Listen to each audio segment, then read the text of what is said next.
often you find teachers getting stuck in a rut, and because we did things like this last year, we have to do them the same way this year. No. When at the end of the day, the children sitting in front of the class, they're not the same as the children that sat with you last year. Absolutely, absolutely. Hi, my name is Francois Nordier, and I am a super teacher. And this is Super Teachers Unite, the show that's all about motivating, inspiring, and supporting teachers. And with me today, I'm very excited to have a super teacher and super principal, Cedric Pullman from Wynberg Boys Junior School. I said I was going to stumble over that one, but it's fine. Cedric, thank you so much for taking the time to chat to me. Thank you very much for having me, Francois. I appreciate the opportunity. We are at EduTech Africa, and once again had the opportunity to get one of these meeting rooms, saw the principal. We met last night at a networking function. I'm like, we have to do an interview with Cedric. But before we get into the episode, let's educate.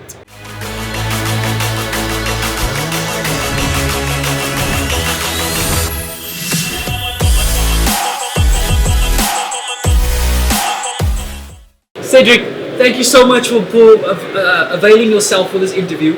The first 5 to 10 minutes of the show is all about providing value to teachers. I'm going to hand over to you and just tell me, what do you reckon is valuable for teachers? What type of information? I think, from my perspective, you in a school environment and being an employer of teachers, what is it that I'm looking for in teachers? It's really that growth mindset. How do you come into a profession where you're teaching children? You've got to possess a growth mindset and an ability to learn. That notion of being a lifelong learner goes hand in hand with being the ability to unlearn things which you've done in the past. Too often you find teachers getting stuck in a rut, and because we did things like this last year, we have to do them the same way this year. No. When at the end of the day, the children sitting in front of the class, they're not the same as the children that sat with you last year. Absolutely. So it takes effort, and if you stick to the traditional ways of doing things, that is a lot of effort. If you shift ever so slightly and collaborate with others and have that sort of way of doing things and using technology to do that as simple as share documents and so one doesn't need to reinvent the wheel all the time. You're sitting in your own school, but at the neighboring school, there's somebody who has the identical challenges or needs to prepare identical assessments. But teachers, sometimes they feel a bit afraid to do that, to take that step. So for me, the best advice that I could give to teachers is network with other teachers. You end up being friends with teachers. It's just the nature of the profession. And I can't agree with you more. And I think the value in what you just said is, a lot of times teachers don't know what it is that principals look for. And we get this, we assume what principals want, and then we try and put ourselves in this specific box.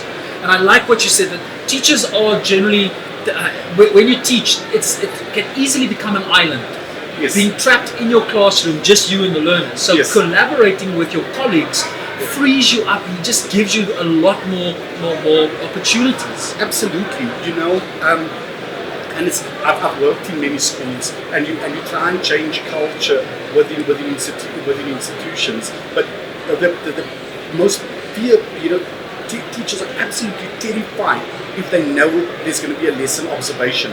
Now, how do you have, and when I get young teachers coming into the school, I try and build that into the way we do things. Say, can I come and look at a lesson? Have a colleague come in and look at a lesson, not for the purposes of assessing or critting as things were done in the old style, but to say, what if there's one element that I can take away from that and go and adapt in my classroom, then I've taken value from that. Or if there's one thing that I could say, in a way which is enabling, say, I've done it like this in the past, which has worked. Why don't you try and do it like that? Then one grows, and it's so important. But the longer that doesn't happen, the less chance there is of that happening. If you're in the profession for 5 years and nobody's ever engaged with you on the way you teach, you say you become an island. Teaching is such an intimate thing. You go into a classroom, you develop a rapport with the learners in that class, and it's personal, Yeah. and the relationship is important. So, but when someone from the outside comes and observes that, then one becomes super conscious of what is going on, sort of around you, or the way you speak, the way you move. All those things makes you what you are in front of that class. And there's a lot of insecurity with teachers that, when I'm on my own in my class, then I do what I want. But as soon as there's an external force, I suddenly think, what are they thinking? Yes. Like, what I think about my teaching? And am I being policed? Yeah. Is this going to have a bearing on my job? Yes. Will I be fired? And then suddenly that insecurity changes the way in which you teach, and it's not authentic. Absolutely correct in what you're saying. But it's how do we get to that point? And I don't have the answers. My school is not perfect. You're on this journey. Everybody's on this journey. But if you have a culture of collaboration within your school, or you are open to that as a teacher, that's, for me, it's a real strength, and one that's essentially necessary in this profession at the moment. There you have it. So if you're a fourth year student applying for a job at a school, or you're just a teacher trying to change schools and you're going through the recruitment process, there you have it. Authenticity, Yes. growth mindset, and being able to work with other colleagues. Absolutely, and it's about the energy you bring to the situation. I employ a lot of people on energy. How it is that you show up on a daily basis at school is so important. And I mean, there's no measure of that, but it's about bringing the right energy into the school environment. It's very important. The culture of the school is almost more important than the actual activities Yes, of the school, because it's absolutely. that feeling that the Yes. learner has in the school is what's going to stay with them for the rest of their lives. They'll forget the algebra and they'll forget the science, but the way in which they felt in the school will last with them forever. Absolutely, and it's about the all-encompassing packaging. And what you're saying is accurate. The curriculum is one part of it. Every school needs to deliver that in some sort of way, but it's the culture. How do you do that, which is so important.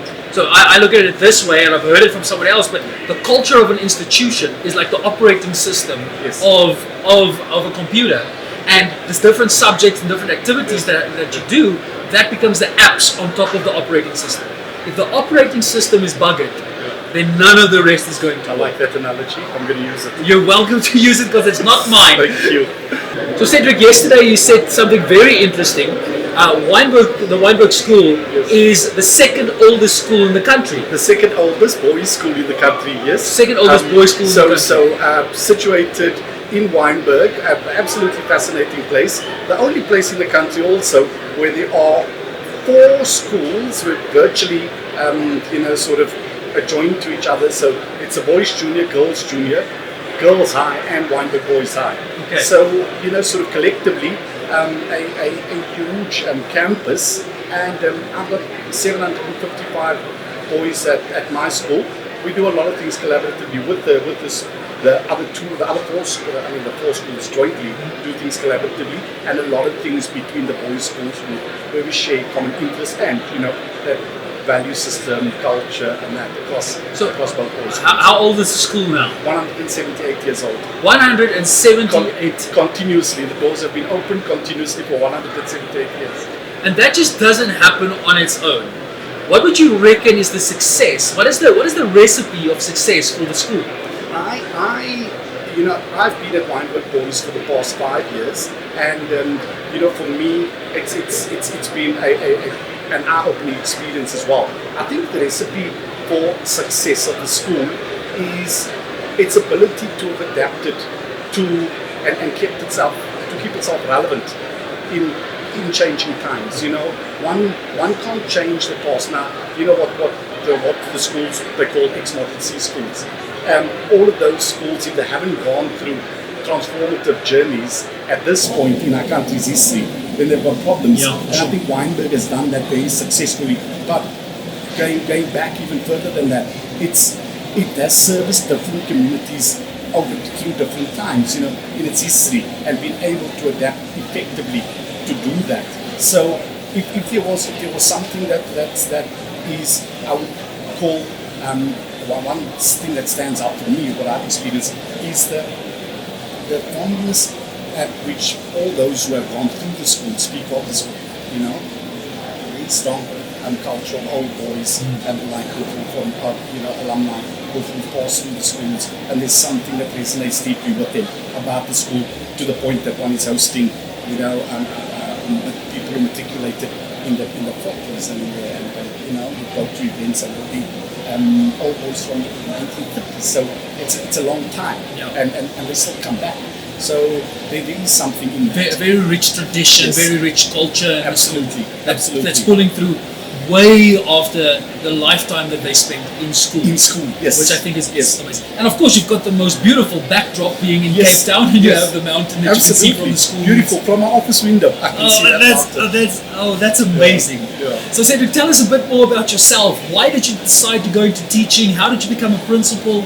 I think that's an interesting story. How much time do we have? I'll stop. Enough time that you have. So when I left school, I did make the decision to go and study teaching, and I went and studied at what was called Hewitt College of Education. So I went to a College of Education. It was more the proximity, it was close to where I lived, and also at that time the cost factors were needed to be taken into consideration. I got those years you could get a bursary to study teaching from the state, and I got one of those and ended up studying 4 years doing a HDE. And when I immediately after leaving college, I didn't go and teach. I went and worked working in a woodwork factory. I was sort of did a bit of project management, and then one day I got a call, and I'm talking about the early 90s now. I was asked if I would want to come do a 3-month relief post. Somebody who knew that I was a teacher said a 3-month relief post. Somebody was needing to take some sick leave at the school out in Menenberg, out on the Cape Flats. Now, I grew up probably 10 kilometers from there, but it was so far removed from my life experience. What the area of Menenberg, I mean, it's abject in terms of its poverty and that kind of generational poverty where that areas like that existing. And I went there for 3 months. That became 6 months, and before I knew it, 9 years had passed. Wow! And I stayed in the community because I felt I was able to make a difference. So I stayed working there, and I would travel in and out. But so what it worked for me in that very quickly I was forced back through the ranks of being a teacher, and sort of developing myself, becoming a head of department within that context, because it was whilst it was outside of my reality, what I brought into that school environment as well was required there, and so that worked. I ended up just before we continue, just for the audience sake, the entire expo is really noisy, so we apologize for any of the background noise that you're hearing, but I mean, we're trying to make the absolute best that we can with this, so we'll try and sort out the audio, but I really hope that we get the value from this, so we'll we'll excuse the background noise for now. And I'll speak up as best I can. So what happened was I ended up leaving the school in Menenberg and went to a school called St. Joseph's Marist in Rondebosch, which was completely different. It was a private school. It was a Marist school, Catholic, faith-based. It resonated with me in some sort of way because I'd grown up Catholic. And you come into a community, and you know what it's centered around. It's centered around Christ. There's chapel every morning. Differences are sorted out in that sort of way. The school's code of conduct is centered in scripture, and so very strong Christian ethos. Yes, and so you everybody know why they're there, and I was there for that, and then asked the question like, how come the school is so diverse? How come there are Muslims and Indians and Hindu people at the school? And the question was always the same, that values are values, and irrespective of where they're coming from, it's for me that was a valuable lesson that your core values, if they are intact, irrespective of what situation you find yourself in, and who you have to engage with, it's not going to affect you as a person, or in the way that you're not going to sort of suddenly now leave your faith to change to another within that context. So that was a good experience for me. And I think what the value is there is that currently one of the biggest issues we have with children that the teachers face is teaching in a multicultural classroom. Absolutely. So you had this experience already. Absolutely, and thoroughly enjoyed that. What I'm always be appreciative to the Mattis brothers for was that as they saw something in me which led them to say, look, go and do your honors at UCT, and I enrolled whilst I was there and did a honors in education leadership and management at UCT. As one does part-time over a period of 2 years, but absolutely brilliant experience. But that set me up for where I find myself now. I think in that it's one thing to have the experience, but you've got to have the to be able to back that up as well. It helps, yeah. So ended up doing that. Left teaching entirely and went and worked in the private sector. And the less I speak about that, the better probably. Worked in financial services. So you've got experience within school and teaching, yes. Also within industry, yes, and you absolutely, and that's so unique. And I think it's very important that teachers maybe also go and experiment, yes, absolutely, and go and see what happens in industry and come bring it back. So for me, what was so valuable about that is the fact that I realized how gentle environment schools are. Yeah. They're very gentle in terms of our engagement with each other as teachers, and even as heads when things don't go according to plan, and that it's gentle, and rightly so. We're dealing with children, and relatively so, because I can bet you some of my audience are sitting there. You don't know my school. My school is very. But go and work in industry where we'll speak about accountability and sort of reflective practices and that. Outside of schools, it's blame. Who's to blame? If it's your fault, then it's late squarely at your door. And it's certainly not the schools that I've been involved in. That never happened. We try and manage processes to support people and so on. And it goes back to the growth mindset of yours. That it's not fixed. Yeah, it's different in the corporate world. It's different. So having had that experience, I found myself at the place where the biggest lesson for me was I realized what it was that I was passionate about. Not being in a school environment led me to understand that I derive energy, or what feeds me is that engagement with 700 people on a daily basis. Yeah. I require that.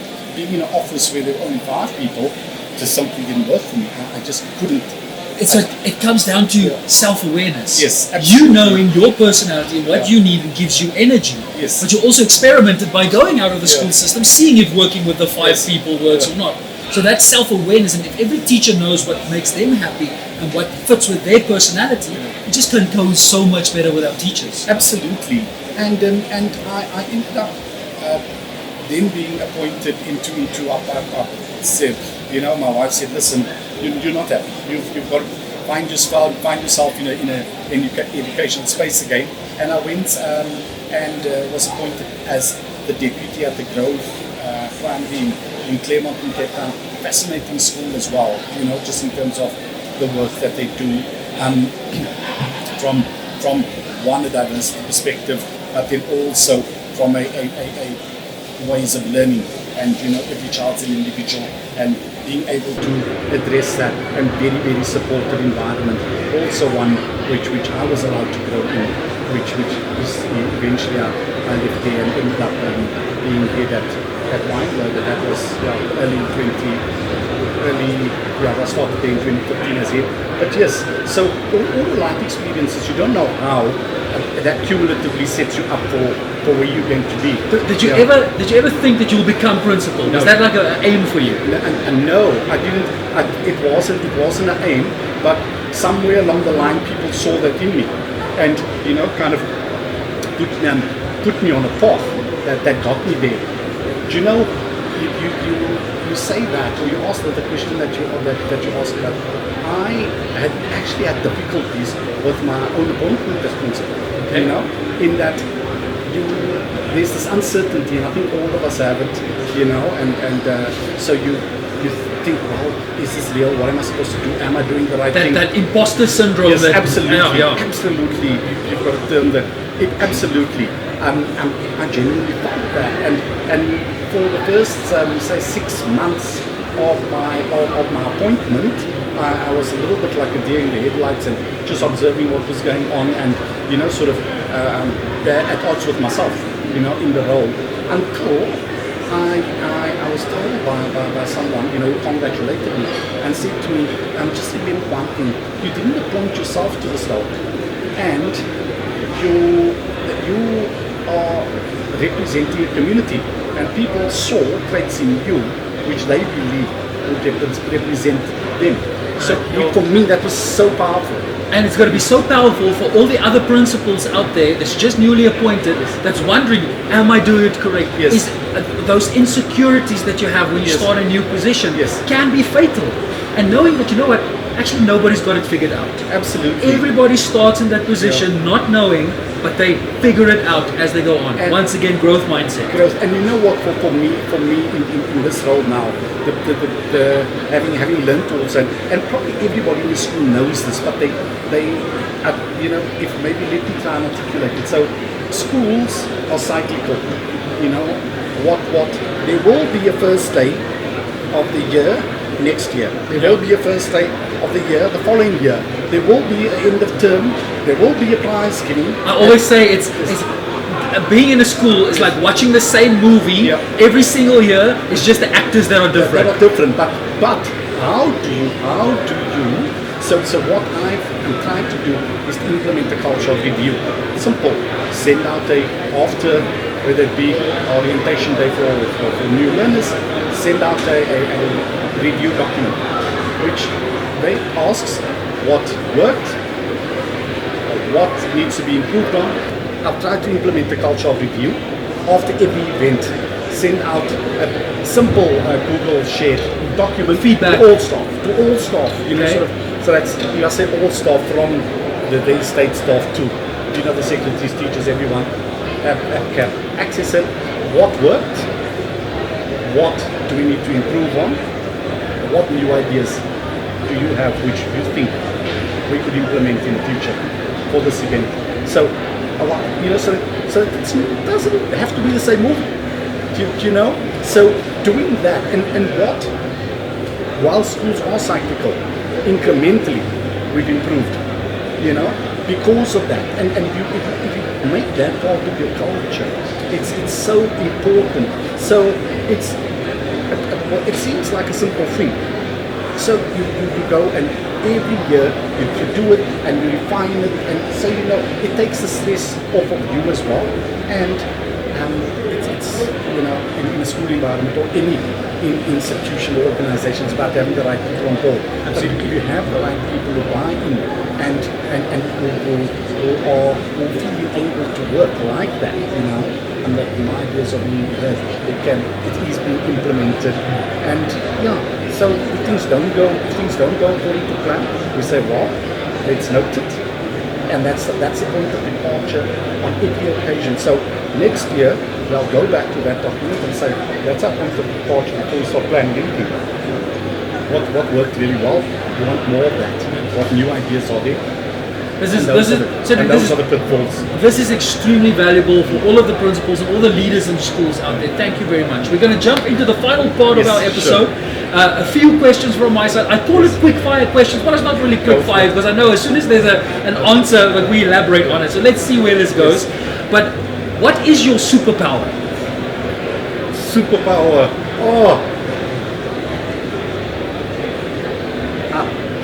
Oh, that's a difficult one. I've seen this. I don't want to use other people's ones. My superpower is, how do I put this? Is bringing out the talent in you. Bringing out the talent of individuals. So identifying what the talent is, Yes, and then and empowering them. and enhancing it and bringing that to the fore. Wow, that's an amazing superpower to have. And I think this is interesting with all of the interviews that we're doing. Everybody, as soon as they're asking what's their superpower, on the back foot immediately. And it shows me that we don't spend enough time thinking about our strengths. Absolutely. If I asked you what's your greatest weakness, I'm sure you don't have to mention it, but you'd be able to mention it immediately. Yes, absolutely. And I think we need to start focusing more on our strengths. Absolutely. So thank you for that. I don't like dwelling on the negatives. Yes. What would you reckon is one of the negative things that you're seeing in education in South Africa? Being overburdened with administration and this kind of oversight from, whilst I don't know, sort of necessary or unnecessary from government now, and you've got to do 50 surveys a year and all sorts of audits. In the time that I've been, the 5 years that I've been at Weinberg, I've been audited about 18 times for various reasons, and whether it be financial audits or attendance audits, all sorts of things. But it's just that you're not sitting around, you're running a school, you're not sitting around waiting for some official to arrive to report it. So that's very challenging. So the administrative burden, and I think Yes. many teachers and other principals are going to resonate with that. And I think it's very true. But let's flip it around. Yes. What do you think are the positives in education? The opportunities that we've faced with currently. I think that there are massive opportunities in terms of, how do we do things differently. We don't need to do things the way we always have. Yeah. And the shifts in terms of the introduction of technology in education and what we can achieve with that. It's mind-boggling. So there are massive opportunities for us in education. I like that. I agree with that. We were forced almost into a little box in Yes. the past, and now Yes. more innovation can Yes, come into schools, absolutely. and we need great leaders in the school to be brave enough to take the leap in implementing these innovative technologies Yes. or innovative methods in the school.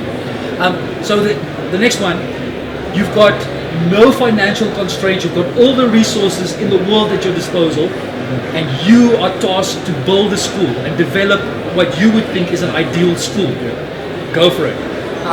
It would be one that I think I've thought about this a little bit, and not to be funny. I thought the school that I started I want to get people there as early as possible, in terms of age-wise, Okay. so that they are developed into a way of doing things, which I believe that making the right input at the right time will get you the result. It may not get you the result at the same time for everyone, but it will somewhere down the line get you those results. Earlier access age-wise. Absolutely. Earlier access age-wise. Also, when you're working with diverse communities and people coming from very differing backgrounds, the earlier access to children, and when I work with boys now, so if you have early access to them, you can be very impactful on what you get out of them. That would be the one thing. It would have a serious technology, sort of spin on it, a school of mine, because I'm a little bit of a geeky and like everything that's techy. The geeky principle. Yes, I like things which are techy. There'd be a strong focus on arts, on music, on sport. All that whilst it may seem traditional, I think just again, I'd say boys, but children need those forms of expression, and to give them access to that as well, or as early as possible, so that they grain the whole person and not only the Academics. Thank you so much. The final one. Tell me about your favorite teacher. It doesn't have to be. You don't have to mention any names. Yeah. Just who was your favorite teacher when you were at school? I think my favorite teacher was probably much later when I was in high school. My geography teacher in in my high school years up until the thing. I think just for the ability to make a subject come alive, for taking me on field trips. So what you did do in a classroom situation, you could actually recognize out there, go on Table Mountain and see rock formations, and go down to a river and see, you know, what is the theory. You're actually seeing this. So, you know, and that's why you remember, you know, so I probably remember the field trips and things more than the lesson. So yeah. Which in itself is very powerful. Like getting out of the classroom, getting out of the school and into the actual field, getting into the industry, getting into the like situating yourself in the real world. Made you remember it. That's absolutely That's great. awesome. Cedric, thank you so much. Absolute pleasure. If you enjoy episodes like this, please give this episode a thumbs up. Follow us, share, subscribe on all the different platforms. We really want to create this community of super teachers and super principals so that we can make a positive difference in each and every classroom. Until next time, my name is Francois Nordia. This is Cedric Bowman, and we are Super Teachers.